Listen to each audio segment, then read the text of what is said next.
Well, we've got some of your email questions that have been submitted. And Pat, this first one is from Cynthia, who says, do we go to heaven immediately when we die, or do we lie on the ground until Jesus comes back? If we lie on the ground, what about all the people who report going to heaven? Well, the Apostle Paul said whether to depart and be with the Lord, which is far better, or to remain in the flesh, which is needful for you. If you're alive, you remain in the flesh. When you die, your spirit goes to be with the Lord. Your body, on the other hand, waits the resurrection, at which time you'll get a new body. But your spirit, your immortal spirit, will immediately go to the Lord, assuming you know him. Otherwise, it'll go to some holding place for, waiting for final judgment. This is Robert, who says, I've watched your show since childhood. Your goal has always been to spread the word all over the world. The Bible states when every person has heard the gospel, then the Lord shall return. Don't you think that after all these years of your show being on the air, every person has been reached? Why hasn't the Lord come back yet? I tell you, he's coming soon. There are always more being born into the world. Actually, there are lots of places in the world that haven't been reached yet. But it's pretty universal what's happened. I mean, it's been amazing with the spread of the gospel into even the remotest parts of the Amazon. But there's still people who have not been, but it's getting close. It really is getting close. And the time's going to come. We're not too far away, so I think we should live our life in the anticipation that Jesus might come today. All right. Okay, this is Daniel, who says, can you tell me what you think of the New Living Translation?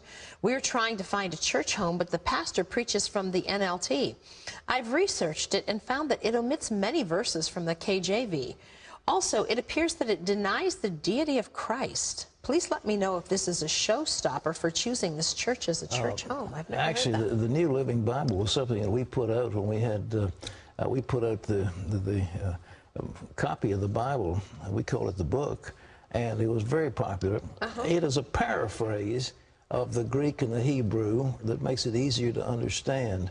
But I know the guy who did the work. He's a wonderful man of God. This thing is true to the Word. I'm not sure what you're talking about, but have you ever heard that it denies the deity of Christ? I've never heard that, nor is it true. It just doesn't, because, as I say, the people at Tyndale are marvelous people in the New Living, but it is not directly, if you are a student of Greek or Hebrew and you want to get the precise words, the New American Standard, some of those other Bibles are closer to the actual literal understanding of the Bible, but the other is so easy to read, and it's just wonderful. Conversational. Oh, it is. Okay. Okay, this is Carol, who says, it bothers me whenever I think of the incestuous way we started out populating the earth from Adam and Eve's offspring.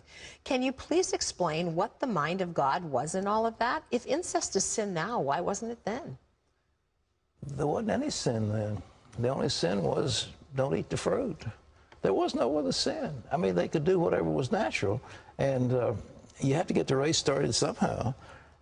The problem with incest, frankly, more than anything else, is that if they're bad genes and they match up together, you can have deformed offspring, and I think that's one of the problems of breeding in too closely.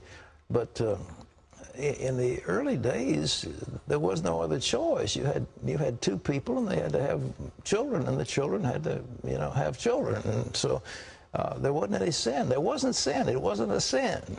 Without the law, there is no sin, and there was no sin. God did not say you shouldn't do it. He said, just don't eat the fruit. That was the only law.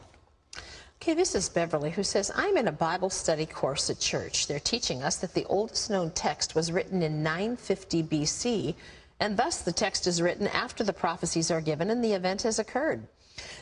They use this reasoning to prove that the prophecies might not be true. I personally don't believe this. I believe that the text and stories were handed down through generations and then put in text. Can you clarify this? I think you're right. The oral tradition in the Middle East is very strong. People give those stories from generation to generation, and they're finally written down. But to say, 950, I don't know where you get that. I mean, the time of Moses, you look at that, and that's... well, 2000 BC, something like that. Abraham was in that time period. Moses actually about 1300. B.C. When they came out of Egypt. But he had oral traditions that came down, and then he wrote the so-called books of Moses.